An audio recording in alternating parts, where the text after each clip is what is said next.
പ്ലേറ്റാണ്. കാര്യം നല്ല പ്ലേറ്റ് വേണം.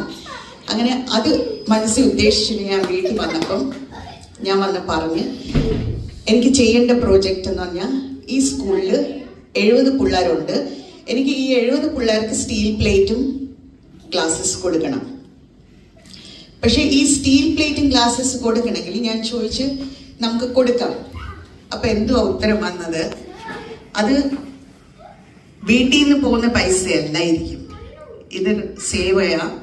അത് ഉമ്മ പോയി തിരക്കി പിടി, ആരും നിനക്ക് വേണ്ടി ഈ പൈസ തരും, എന്നിട്ട് ഈ പ്രോജക്റ്റ് ചെയ്യണം. അന്നത്തെ കോസ്റ്റ് ഓഫ് പ്ലേറ്റ് 70 rupees ആയിരുന്നു, അങ്ങനെ എങ്ങാണ്ടോ ആയിരുന്നു കോസ്റ്റ് ഓഫ് ഈ പെർ പ്ലേറ്റ്.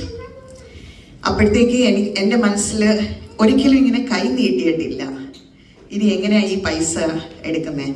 അന്ന് പിങ്കും കുക്കും സ്കൂളിൽ പഠിക്കുകയായിരുന്നു മൗണ്ട് അബുവിൽ.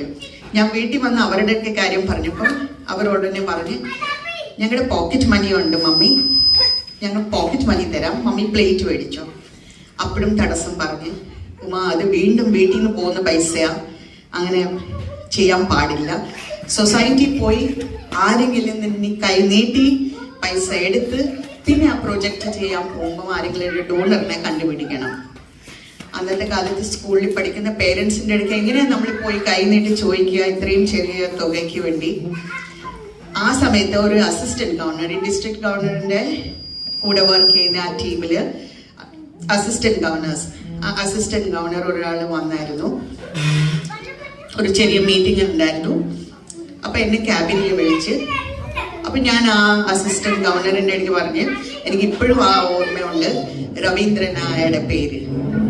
അസിസ്റ്റന്റ് ഗവർണർ അവിടെ ഇരുന്നപ്പോൾ ഞാൻ പറഞ്ഞ് എനിക്ക് ഈ പ്രോജക്റ്റ് ഉണ്ട്, പക്ഷെ എനിക്കിപ്പം ഒരു വലിയ ദുവിധയാ, ഞാൻ ആരുടെ കയ്യിൽ പോയി ചോദിച്ചിട്ട് എനിക്ക് പൈസ കിട്ടുന്നത്.